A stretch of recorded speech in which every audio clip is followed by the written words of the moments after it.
रहमान, मेरा नाम डॉक्टर मोहम्मद इसार हुसैन है। मेरा doctor of वेटरी medicine agriculture university Faisalabad से है। मेरा MPhil in clinical medicine and surgery भी यूनिवर्सिटी ऑफ एग्रीकल्चर फैसलाबाद से है।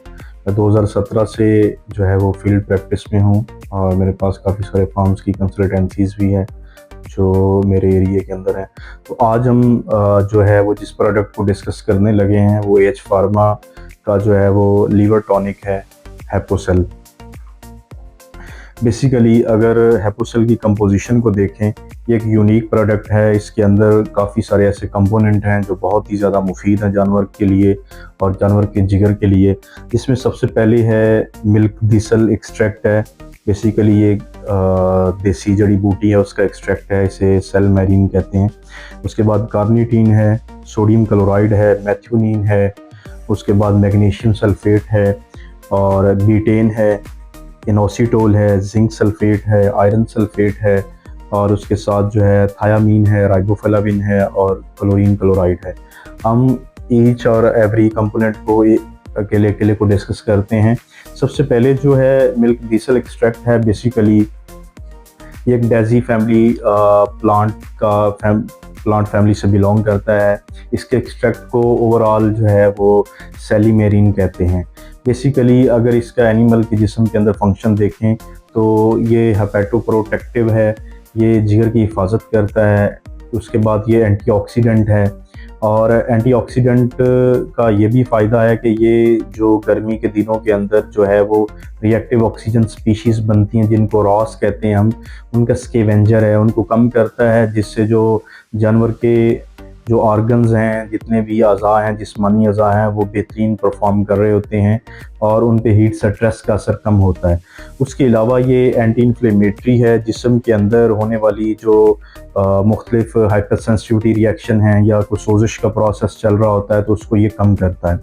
उसके साथ ये एंटी फाइब्रोटिक एजेंट है कि जिगर के अंदर अगर कोई फाइब्रोसिस हुई है, जिगर के सेल्स की डेथ हो रही है या कोई चीज़ जो है वो लाइक एफ्लाटॉक्सिन है या कोई और ड्रग टॉक्सिसिटी हो गई है या कोई पॉइजनस प्लांट जानवर ने खा लिया है, उससे जो जिगर के अंदर ख़राबी पैदा होती है उसको ये जो है वो रीजनरेशन के प्रोसेस से गुजारता है, हीलिंग करता है जिगर की बेसिकली ना। तो ये जिगर के लिए बहुत जो है वो मुफीद चीज़ है मिल्क दीसल एक्सट्रैक्ट। उसके अलावा ये जानवर के जिस्म के अंदर जो मेटाबॉलिज्म है जानवर का उसको इन्हेंस करता है, जिससे दूध की पैदावार, गोश्त की पैदावार और जानवर की जो ग्रोथ है वो बेहतर होती है। उसके अलावा ये जो स्टीरॉइड्स हार्मोन हैं उनके मेटाबॉलिज्म को बेहतर करता है, ये फर्टिलिटी को और कंसेप्शन रेट को बेहतर करता है। ये था पहला इसका जो है इंग्रेडिएंट मिल्क दीसल एक्सट्रैक्ट। उसके बाद है कार्निटीन। कार्निटीन जो बेसिकली कार्निटीन है ये एक अमोनियम क्वाटर्नरी कंपाउंड है। बेसिकली ये कैरियर है। इसका काम जो होता है ये लॉन्ग चेन फैटी एसिड्स जो होते हैं सेल के पास, जो चिकनाई के मॉलिक्यूल जाते हैं, उनको ये माइटोकॉन्ड्रिया में एंटर करवाता है और माइटोकॉन्ड्रिया में एंटर करवाने के बाद जो फैटी एसिड्स होते हैं वो बीटा ऑक्सीडेशन के प्रोसेस से गुजरते हैं और एनर्जी प्रोड्यूस होती है। और चूँकि ये एनर्जी पैदा करता है तो इस लिहाज से एक तो जिगर के अंदर जो फैट की डिपोजिशन होती है जिसे फैटी लीवर सिंड्रोम कहते हैं, जो जानवर की कारकर्दगी को और जिगर की कारकर्दगी को कम करता है, उससे निजात दिलाता है, क्योंकि ये ज़्यादातर फैट की जो है वो मेटाबॉलाइजेशन में इन्वॉल्व है और फैट से फिर एनर्जी पैदा करवाता है, जिससे जानवर को, अगर जानवर जो है वो हीट स्ट्रेस के अंदर है, जानवर किसी भी डिजीज़ के स्ट्रेस में है, तो जो सेल्स हैं उनको एनर्जी मुहैया करवाता है और जिससे जो है वो जानवर अपना दोबारा रिकवरी के फेज़ में आता है, उसकी इम्यूनिटी बेहतर होती है और इसका जो जानवर की प्रोडक्शन के ऊपर जो है वो इफ़ेक्ट है वो पॉजिटिव इफ़ेक्ट आता है। जानवर जो है वो बेहतर प्रोडक्शन देता है। अब एनर्जी चूँकि प्रोड्यूस हो रही होती है तो उसका जो ग्रोथ रेट है बॉडी का वो बेहतर होता है। पोल्ट्री के अंदर जो कार्कास रेट है या वेट गेन है वो भी बहुत बेहतर इससे आता है। उसके बाद जो तीसरा इसमें इंग्रेडिएंट है वो सोडियम क्लोराइड है। जो सोडियम क्लोराइड है बेसिकली सोडियम क्लोराइड जो है, ये इसे खुर्दनी नमक भी कहते हैं, ये बेसिकली सेल्स का ऑस्मोटिक बैलेंस जो है उसको बरकरार रखता है और गर्मी के दिनों के अंदर जानवर की सेल्स के अंदर जो पानी की रिटेंशन होती है उसको बरकरार रखता है और जानवर को डिहाइड्रेशन से बचाता है। उसके बाद जो चौथा इंग्रेडिएंट है इस हैपोसिल के अंदर, वो बेसिकली जो है वो मैथ्योनीन है। जो मैथ्योनीन है बेसिकली ये एक सल्फर कंटेनिंग अमाइनो एसिड है और चूंकि जो सल्फर कंटेनिंग अमाइनो एसिड हैं ये बहुत ही मखसूस हैं जानवर के पास और ये बहुत सारे मेटाबॉलिक रिएक्शंस के अंदर मिथाइल ग्रुप का डोनर होता है। जो मिथाइल ग्रुप है ये बहुत ज़रूरी होता है। बहुत सारे मेटाबॉलिक पाथवे जो हैं उनके अंदर मिथाइलेशन एक प्रोसेस चल रहा होता है जो कंपाउंड्स की कन्वर्जन्स जो होती हैं एक टाइप से दूसरी टाइप में उसको कंट्रोल कर रहा होता है।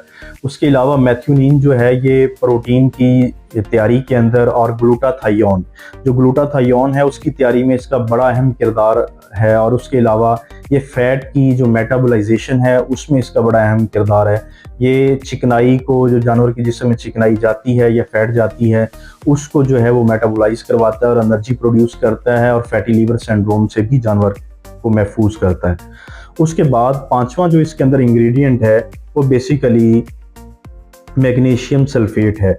चूँकि मैग्नीशियम सल्फेट जो है, मैग्नीशियम एक मिनरल है और ये तकरीबन 300 ऐसे एंजाइम्स हैं जिनका कोफैक्टर है और ये बहुत सारे मेटाबॉलिज्म के लिए ज़रूरी भी है। और मैग्नीशियम जो है ये मसल्स की मूवमेंट के लिए बहुत ज़रूरी है। अगर इसकी कमी हो जाए, हाइपोमैग्नीसीमिया उस कंडीशन को कहते हैं जिसे ग्रास टेटनी कहते हैं, जिसमें जानवर को जर्क लगने शुरू हो जाते हैं और जानवर के मसल्स जो हैं वो हरकत नहीं करते, तो उसकी प्रिवेंशन के लिए भी ये ज़रूरी है मैग्नीशियम। उसके साथ जो न्यूरोमस्कुलर जंक्शन होते हैं जहाँ पे नर्वस सिस्टम और मसल्स के माबैन कोऑर्डिनेशन होता है, उसमें इसका बड़ा अहम किरदार अदा ये करता है, वहाँ पे ये ज़रूरी होता है। उसके बाद जो जानवर की रिप्रोडक्शन है उसके अंदर भी इसका बड़ा किरदार है। ये यूट्रस की दीवारों की हरकत को जो है वो बरकरार रखता है और हार्मोन्स की तैयारी में बड़ा अहम किरदार अदा करता है मैग्नीशियम। उसके बाद जो नेक्स्ट इंग्रेडिएंट है इस हैपोसिल के अंदर वो बीटेन है। बीटेन का जो नाम है ये बेसिकली जो है वो बीट पल्प जो है, जो बीट है, चिकंदर है, उससे जो है वो अखज़ किया गया है। ये उसका एक्सट्रैक्ट है बेसिकली ना। ये ट्राईमिथाइल ग्लाइसिन जो है इसका केमिकल नेम है। ये बेसिकली क्वाटरनरी अमोनियम कंपाउंड है, मॉलिक्यूल है और इसका कुदरती जो सोर्स है वो शुगर बीट है, चिकंदर है, उसी से इसको बीटेन कहा जाता है। और बेसिकली ये भी मिथाइल डोनर है और बहुत सारे कंपाउंड जो जानवर के लिए ज़रूरी होते हैं उनके लिए जो है ये चाहिए होता है, जैसे कार्निटीन है, जैसे क्रेटिनिन है, उसके बाद फास्फोटाडाइल है और डीएनए की तैयारी में बड़ा अहम किरदार अदा ये करता है। उसके बाद जानवरों के जिस्म के अंदर जो डिहाइड्रेशन से सेल डेथ होती है उसको ये रोकता है और जिगर के अंदर चर्बी को जमा नहीं होने देता, यानी फैट की मेटाबोलाइजेशन में भी बड़ा इसका किरदार है। ये जिगर के अंदर चर्बी को जो है वो इकट्ठा नहीं होने देता और फैटी लीवर सिंड्रोम से बचाता है। उसके बाद ये फीड कन्वर्जन रेशो जो होती है, एफसीआर जिसको कहते हैं, कि जानवर ने खुराक कितनी खाई है और उससे वेट गेन कितना किया है, उसको ये बेहतर करता है कि जानवर कम खुराक खा रहा होता है और उससे ज़्यादा वेट गेन कर रहा होता है। और इससे पोल्ट्री के अंदर, इससे लाइव स्टॉक के अंदर जो कारकास यील्ड है वो बेहतर हो जाती है। उसके बाद इससे जो नेक्स्ट इंग्रेडिएंट है हैपोसिल के अंदर वो इनोसिटोल है। इनोसिटोल बेसिकली विटामिन नहीं है, ये विटामिन लाइक सब्सटेंस है। ये जिगर के अंदर जो चर्बी की मेटाबोलाइजेशन है और जो सेल सिग्नल्स होते हैं, सेल एक दूसरे को जो पैगाम रसानी करते हैं, उसमें इसका बड़ा अहम किरदार अदा ये करता है इनोसिटोल। ये नर्वस सिस्टम की बेहतरी में बड़ा किरदार अदा कर रहा होता है, जिगर की सेहत में इसका बड़ा किरदार है जो इनोसिटोल है। और उसके अलावा जो रिप्रोडक्शन है उसमें इनोसिटोल का बहुत बड़ा किरदार है। ये बेसिकली जो ओवरीज होती हैं जानवर की, जहाँ पे फोलिकल के अंदर बेसिकली ओवा एग बन रहा होता है, अंडा बन रहा होता है, ये अंडे की सेहत के लिए बहुत ज़रूरी है और अंडे बनने के अमल को ये बेहतर करता है, जिससे फर्टिलिटी जानवर की बेहतर होती है और कंसेप्शन रेट बेहतर होता है। उसके बाद जो हाइपोसिल है इसमें नेक्स्ट इंग्रेडिएंट्स जो है हमारे पास वो जिंक सल्फेट है और आयरन सल्फेट है, क्योंकि ये भी जो है वो ट्रेस मिनरल हैं। जो ट्रेस मिनरल्स हैं ये सारे कोफैक्टर्स हैं। बहुत सारे एंजाइम्स के जो जिंक है ये बहुत ज़्यादा ज़रूरी कोफैक्टर है मोर देन 300 एंजाइम जो हैं उसका ये कोफैक्टर है।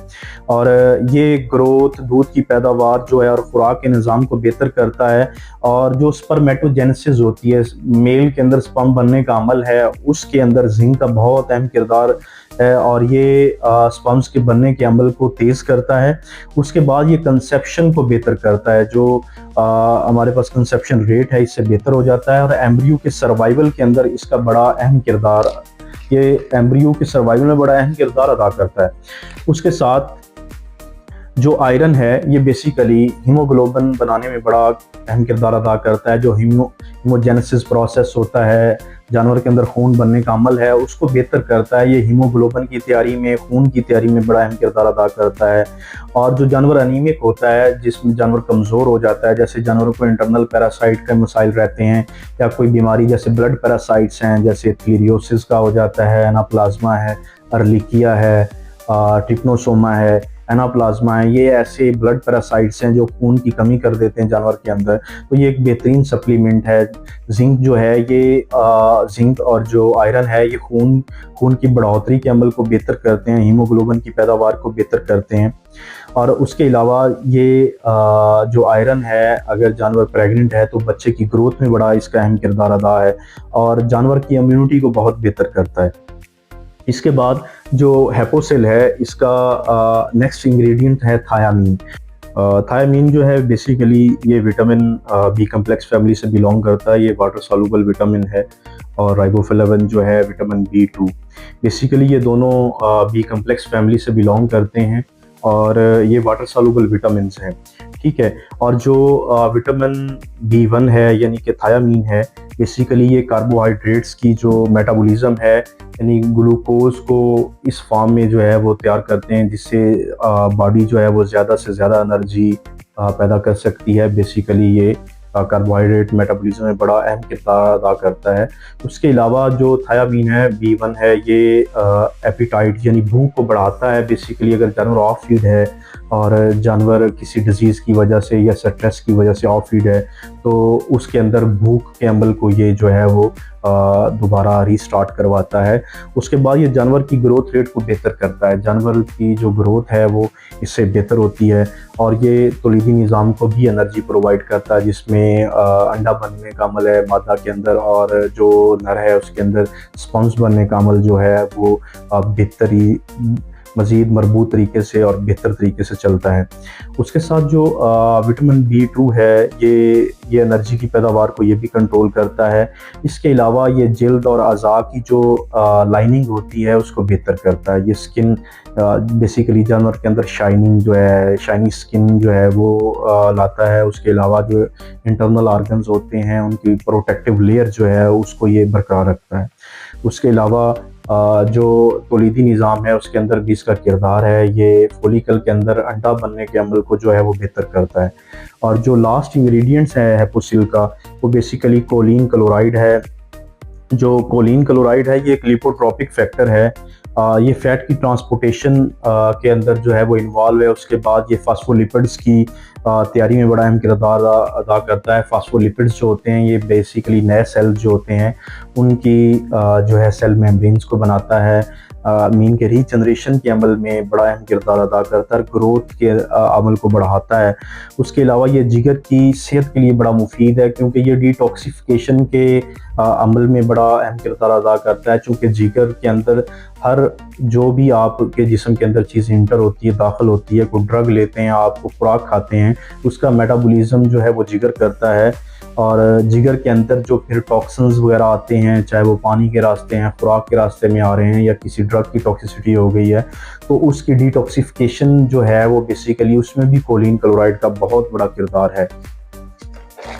और उसके साथ साथ जो है ये अगर हम बच्चे की पैदाइश के अंदर देखें तो जो अगर जानवर प्रेग्नेंट है तो उसके अंदर जो बेबी है, बच्चा है, उसका नर्वस सिस्टम जब डेवलप हो रहा होता है उसमें कोलिन क्लोराइड बड़ा अहम किरदार अदा करती है।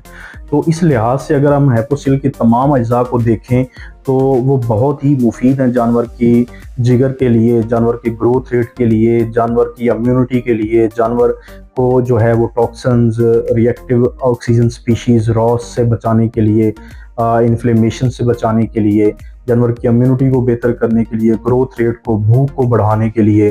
तो ये एक यूनिक फार्मूलेशन है, इस वजह से इसको जो है इसके इस्तेमाल से ये एक सप्लीमेंटेशन है जानवर की ग्रोथ को और फीड कन्वर्जन रेशो को बहुत बेहतर करती है। और अगर जानवर बीमार है तो उसको जल्द सेहतयाबी की तरफ ले जाती है।